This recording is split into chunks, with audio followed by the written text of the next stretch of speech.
Welcome to the Trauma Survivorhood podcast.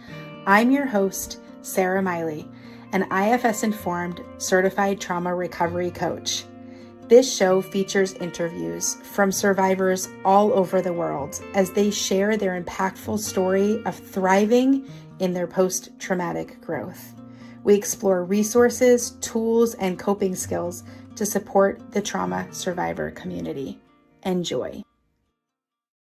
Hey friends, just a quick message before we dive into another amazing episode. So I just wanted to let you know about our upcoming workshop for July. And actually, we're going to keep it really simple. We're going to keep it rolling with navigating difficult relationships. So if you missed June's workshop, it's going to be a second chance for you to sign up in July for Wednesday, July 17th at 7 p.m. Eastern Standard Time. Still $15 only per person. And this workshop was dedicated in June. My same message is going to be that it's summertime and we're together with a lot of family. There's a lot of weddings, there's a lot of barbecues, there's a lot of get-togethers, and the summer is still rolling. And why not keep it simple by keep navigating those difficult relationships? The summer's heating up, but you do not have to. So this workshop is dedicated to resiliency techniques, regulation techniques, keeping yourself calm, cool, and collected, learning proper boundaries, healthy internal resources to keep yourself in a sane place, even when you have to deal with some of those very difficult or possibly toxic or even abusive people. Maybe you've gone no contact or low contact with people, and now you're coming face to face at family functions with them. So I'm just going to keep it simple and we're going to keep rolling. And July 17th is going to be the same workshop as last month. So if you've already attended, you can join again if you'd like, no problem. But if you missed your chance in June, jump in again for July 17th. I look forward to seeing you there. Welcome back to the Trauma Survivorhood podcast. I am your host, Sarah Miley. I'm an IFS-informed trauma recovery coach and lifestyle design coach, and I have with us today Julie McGue. Julie Ryan McGue is an American writer, a domestic adoptee, and an identical twin. Her twin sister and her were adopted together at 3 weeks old. She has always known that she was adopted. For most of her life, her closed adoption prevented her from knowing her birth circumstances, the family medical history, and her genealogy. Then at age 48, she was sent for a breast biopsy. It was this health scare that compelled her to launch her search for her own personal story. For 5 years, she battled rigid state adoption statutes, search roadblocks, misinformation, lies, and profound rejection before claiming the information that most people take for granted. She needed the help of a search angel, her adoption agency, a social worker, a confidential intermediary, a PI, and a genealogist. She chronicled this whole adoption search journey in her award-winning debut memoir, Twice a Daughter, A Search for Identity, Family, and Belonging. She also has a collection of essays called Belonging Matters, Conversations on Adoption, Family, and Kinship that was released in November of 2023. She writes a weekly blog and a monthly column in which she explores the topic of finding out who you are, where you belong, and making sense of all of it. Julie, thank you so much for joining us today. I appreciate having you on, sharing your very personal story. Let's dive in. Tell us what we need to know about what this was like for you growing up as a twin, thankfully with your sister in the same adopted household. Well, like most adoptions, my parents were an infertile couple. They had a lot of miscarriages that led them to adopting. They didn't have, my mom had one friend that had adopted children. So it was really a leap of faith for them. My sister and I were twice the blessing. Hence the title of my memoir, Twice a Daughter. They got almost a full family right off the bat when they adopted my sister and I. And then 2 years later, they adopted my brother, not biologically related to him. Yeah. And then, like often happens, they had 3 biological kids. So I grew up in this crazy big Irish Catholic family with 6 kids. And one of the things that they did right was that we all had the same set of rules, the same allowance. Everybody had the same punishment if they messed up. Yeah. So it was a very cohesive, wonderful upbringing. As you mentioned in the intro, I always knew I was adopted. I don't know when my parents told me. I don't remember feeling troubled about it. One of the things that's interesting about my story is I grew up with a full sibling.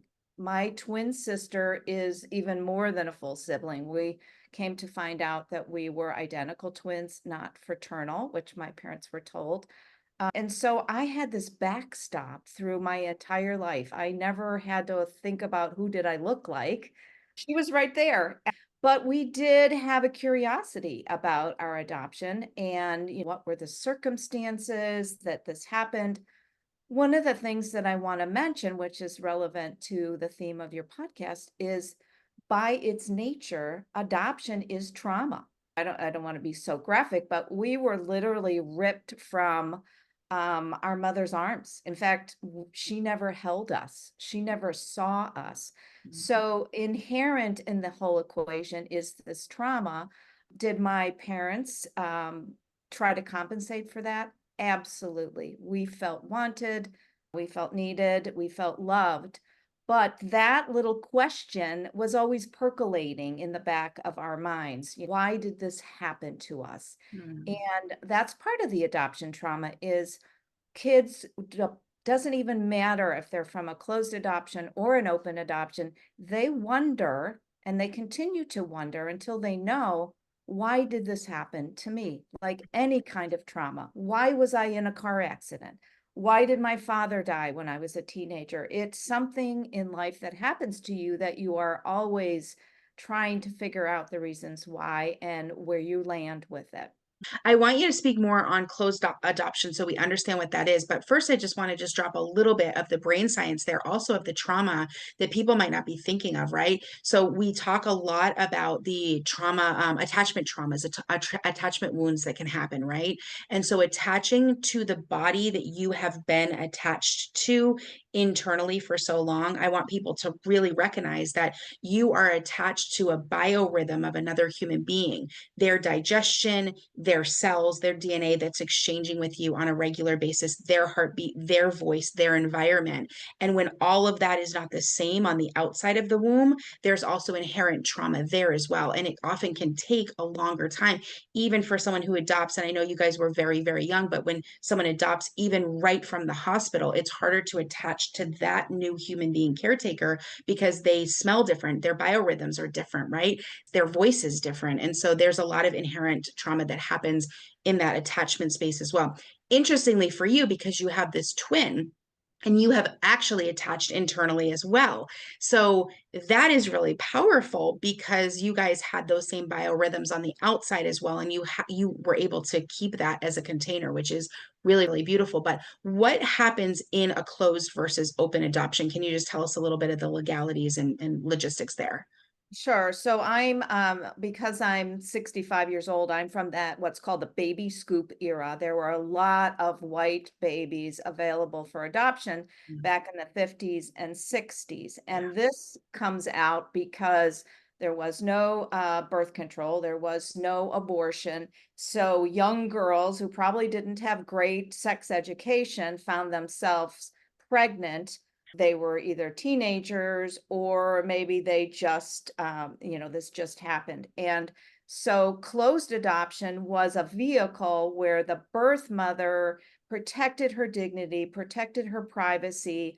A lot of times she didn't have any choice. She was sent away by her family because this was this terrible thing that happened to the family, premarital sex and sin and a big blemish on the family. Yeah. So closed adoption was a vehicle where birth parents uh, kept their privacy, kept, in a lot of cases, they even changed their names in order for that to happen.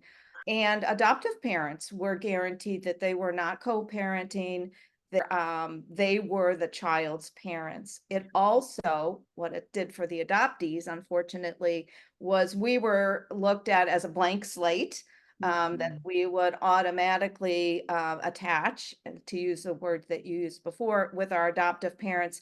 And the birth parents were kind of like, this never happened to me. They were expected to go on and lead their lives as if this whole episode didn't happen. Yeah. So closed adoption meant birth parents kept their privacy, adoptive parents had their parental rights intact, but adoptees had no information whatsoever about who they came from, physical traits, medical history, all of that is just hidden away, locked in adoption agencies' files, but also legally, like I have two birth certificates. I have my original birth certificate that has not great information on it because my birth mom used an alias, and my birth father's name isn't on there. That was locked away until the state of Illinois changed their adoption statutes. And then I have this redacted birth certificate that has my adoptive parents' names on it. My dad was a salesman. It says that on there. It says my mom was a homemaker, and their address. So two completely different identities. In open adoption, the birth mother selects the adoptive parents. They can be in the birthing room with the birth mother. Often they pick up some of the maternity expenses. There's this communication from the very beginning, and there may not even be an adoption agency involved, other than certifying that this adoption happens. And the adoptee has an idea of what the circumstances were, who their birth parents were, and why adoption was the plan made for them. So more information, more belonging, and it really is up to the adoptive parents and the birth parents to decide, do you want to get together every week? Do we want to exchange a letter once a year with pictures? Is it a phone call? It's completely up to both sets of parents how this contact goes, going forward. Yeah. And in that case, the birth certificate has the actual birth parents on it, and then there is a legal adoption afterwards. I believe that that's what happens. I didn't get my redacted birth certificate until 10 months later, Wow. after the adoption was finalized.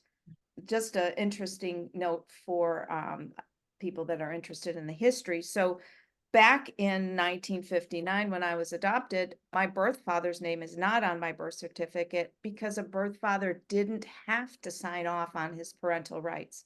Right. Whereas today, absolutely they do. And it does sometimes cause problems, making an adoption happen or not, because the birth father weighs in on it. Wow. Yeah.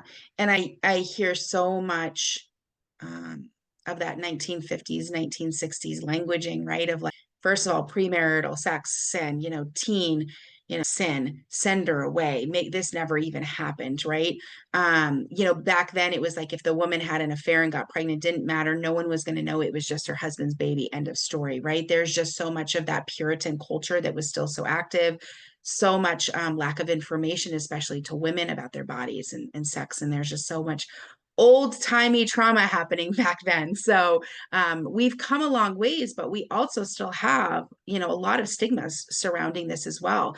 And it's also a trauma for the mother who has gone through this. Like you said, it might not be her choice. If she's a teen and her parents say, this is where you're going to go, to a special school far away, and you can come back when this is over, and she doesn't come back with her child, that may have not been her choice, and that may have been very, very, it always of course is a very difficult choice and decision to make, but it might not have even been hers. So there's so much trauma all around in this.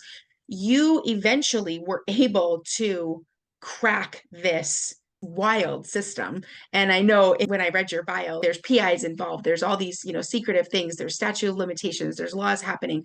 How did you eventually get to that place where you got the information that you had been so eager to seek? Like most puzzles that you're trying to solve, you go down one alley, you meet somebody, you have a conversation, it leads you in that direction, that pays out or it doesn't pay out. Back in 2011, when I was going down this search, DNA was not what it is today. So Right. Ancestry.com and 23andMe, the subscriber base was not great. Yeah. I was matching with third, fourth, fifth cousins. I didn't have good names. It wasn't helping me. Yeah. But the state of Illinois was very progressive. A state senator who was also an adoptee fought very hard for Open Records Act. So in this country, there's about 15 to 18 states that have opened their adoption records. Illinois was one of the first because of this groundbreaking legislation. It all happened by accident at the same time I was going down this path. So I got access to my original birth record, but my birth mom's name on there was an alias, and there was Mm. no name for my birth father. So there was also a program opening up called the Confidential Intermediary Service. And this was under the auspices of a judge. And Mm, he opened all of my records, gave all the information to the intermediary. I couldn't know any of this. mm, Only she could possess my birth mother's name. She made the contact. And that was what we call the secondary rejection, is when you reach out to a birth parent and they say, I don't want anything to do with this. So, wow. and the first rejection is, of course, adoption itself, and then the secondary rejection is this um, rejection from a birth parent. But she did come around. Finding her was a blessing for both of us, and I do want to emphasize that it took her a while. My social worker that I was working with at Catholic Charities about all this, you have to think about this, that it's like you walked into a movie and it's half over. You don't know what's happened in the first half of the show. Yeah. And that's your birth mom situation. You don't know what you walked into. And of course, I didn't. It turns out she had gotten married late in life. Her husband was a father of 3 adopted kids, but she had kept this secret about being Wow. a parent of 2 daughters to herself for a lifetime. And so getting to the point where she wanted to share her secret with her husband was a very difficult task. It took her some time. And this is often the case with birth mothers. They've kept this secret from maybe not from their spouse, but from their other children. Yeah. And that secret eats them alive.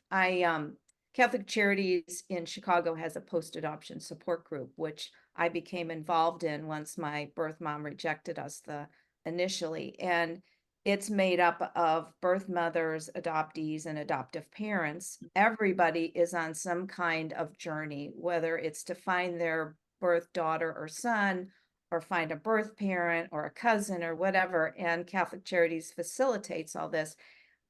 It was one of the most impactful healing journeys being part of this group, because when somebody rejects you, you're mad, you're hurt, you're mad, you get down in the dumps, you need support. And this group allowed me to understand my birth mother, what she was going through. And so I have tremendous empathy for birth parents, for what they go through in making this decision to place a child for adoption. Right. And the secrecy there, I would imagine the underlying current is probably shame of whatever the situation was. And she was shamed and she was basically told, this is bad, so don't tell anybody. Yeah. That happens a lot with sexual assault victims constantly in their childhood. They're told, if you tell anyone, you're going to look like the bad person because you did this. And you can shame a child so quickly. The brain is so, until it's fully developed, and you can really shame anyone. Anybody can be shamed with the proper emotions and the proper authority, right? But the amount of secrecy there was probably eating her alive as well. So I wonder if maybe you can't speak on it or you don't want to speak for her, but has she found freedom in coming forward with this situation and getting in touch with you and telling her family? She has, to Okay. a certain degree. Certainly, she found a lot of acceptance with her husband, who completely understood and was absolutely so welcoming to my sister and I. I met some of his children. It took her a while, because she was part of a very big family, to start telling her siblings. Wow. And some of them were absolutely fabulous. Others I hear from text messages or emails, which is lovely because geographically it's not easy to meet up with other people. But there are people I don't know. And when I go visit her, she's 91 and a half. Still have a good relationship with her. She's very careful how she introduces my sister and I to her community. She's Mm, in a senior center. And I think, how sad that this persona, this she took on so early in her life, yeah. has stuck with her. It doesn't shed. She introduced us most of the time as these girls are visiting from Chicago. doesn't introduce us as her daughters Yeah. because these women, these people in her senior center, she's in a bubble of her peers that grew up in the same In era that era. and so they are still judging her. Oh, she was an unwed mother. So I respect that. Does it, yeah, because we all want to be acknowledged for who we are. I'm proud of who I am. My parents that raised me gave me a very strong sense of self. So it's a dual-edged sword. It sounds like. It's easier to talk to her on the phone for both of us. It's not because we don't want to be together. It's very traumatic for her to have us visit her. It brings back a lot, and she doesn't want to do a lot of explaining, and I respect that. Yeah, yeah, I want to, before we get into your memoir, I want to ask this question for anyone who might be hearing this and thinking this, that adoption is set up for the purpose to protect the biological mother and or that the rest of that family. So when you are able to breach into that and get that information, find out who they are and actually potentially meet up with them, this might seem like a violation of why closed adoption is set up in the first place for a number of a million. What would you say? I'm sure you've heard that it can be controversial. So what would you say to people who might be thinking that as a violation? I would say that that statement is secondary to the adopted person, child or adult's right to know who they are and where they came from. That knowledge could have so easily been passed on to my sister and I about you came from a French-German woman who was in a relationship with somebody who was Chippewa. Like I didn't know that I have a Native American heritage until, 6 years ago. So to keep knowledge of self from an individual is a really, really tough thing. Yeah. Yeah. I would agree with you on that, right? Because there's also a lot of people that don't share this with their children, and it's like to not know that they have, the truth about maybe their father. I think that's more the gender stereotype, right? Where maybe you remarry quickly and you just pretend that that's their father and you never actually share with them where they came from. The problem with that is coming forward now with DNA, there is now new traumas, especially if someone doesn't know that they're adoptee. So there's tons of different types of traumas, but not parent expecting is one of the big ones, the MPE trauma, where you do this 23andMe or ancestry and you find out that your dad's not your dad or your parents aren't your parents, you were adopted, or you find out that you have a bunch of half siblings and you're like, wait, my God, my whole other family or whole other existence, right? And that alone is traumatic in itself because you're getting hit with information that you cannot process. It is so overwhelming for the brain, which is the exact definition of trauma, just that it's a place to go. There's no, wait, your brain's going, I don't have a box for this mess. Wait, what are you saying to me right now? And that trauma alone is very it goes to the core, like you said, of who you are. You are is actually a violation of that when you get that information. So do you have encouragement? Do you lean one way or the other now of what people should choose, closed versus open? Is there an option for closed but with more information? Where do you lean if someone were going through a pregnancy or thinking about this right now? What would the encouragement be from someone who's lived it? Well, I definitely think open adoption is much better for everybody involved. I think there's more closure for the birth parent to know the people that are going to raise their children. And I respect the adoptive parent in open adoption because they really are entering in a relationship that could almost be co-parenting. So there's risks involved in that. So I would err with open adoption. There's so many cultures that do not place a child for adoption. They them into the child into the family. A child can be adopted by an aunt. These family adoptions, I really think are probably the better route to go for a child. They grow up with knowing family stories. They grow up identifying with family members. They know where they come from and they have a sense that this is my family. This is where I came from. This is where I belong. So while I think open adoption is better than closed, I think being adopted within a family is probably better for an adoptee all the way around. Yeah, that's really, I hadn't even thought of that as an option. That's really beautiful. And, the reduction of stigmas here would also be really helpful, right? So if you are a 15-year-old who just happened to have sex with her boyfriend, as a lot of 15-year-olds are doing, and a condom breaks, or you weren't allowed to get birth control, or whatever the circumstances, and there's a pregnancy that happens from that, it doesn't have to be the end of anybody's world. It doesn't have to be this shameful, sinful, we're going to send you away. We have to hide this. I can't believe this happened. And I know that there's shock, and I know that you have to work through those emotions. And, I'm sure the parents of the 15-year-old that I'm talking about right now, there's grief there. This isn't what I imagined for their life, but even just supporting them to be a parent, right? Even if it was a sexual assault situation, these are options where if the stigma is reduced, where there's not so much shame and secrecy, we can be honest about what happened and recognize, but there's a life on the way. So what can we do as a family to support either the birth mother or a family member taking responsibility for this little life? What a beautiful way to not stop all the trauma, but to start the healing right then and there of what happened and bringing the family in as a support unit. I love that. I'll sit with that for a minute afterwards. That's beautiful. I want to talk about your memoir though before we end here. Tell us, why did you write this memoir? Who should be reading this memoir? Well, the story is crazy, as you read in the bio. It started off as just a search for information. Of course, I have my twin sister by my side. The story up and down and all these players to get to the end. It was like a true Nancy Drew detective story. And everyone that I told the story to was like, wow, you got to write this story.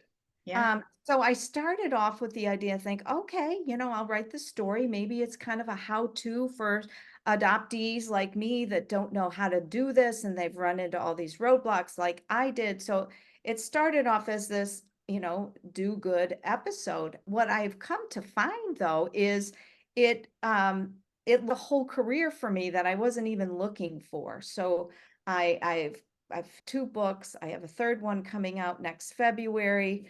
I speak all the time about adoption and trauma around that. And I had no idea that a breast biopsy was going to lead to a platform about speaking about adoption. So it's been this wonderful thing. And I really that my story, while it was unique and it is my own, mirrors so many adoptees.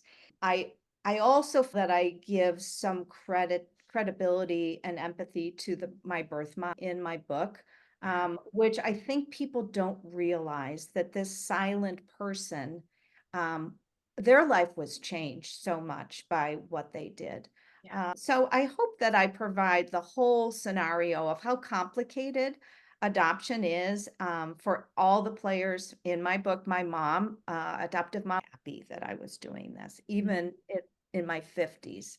Mhm. She wasn't happy, and that blindsided me. So the mother-daughter conflict, I think, is book, and I think so many of us go through that as parents and children, Yeah. navigating that mother-daughter or parent relationship. Yeah. Beautiful. Yeah, that's a complicated place to go. I've said from other adoptive parents that it can feel like a rejection for them to go back and try to find their biological family.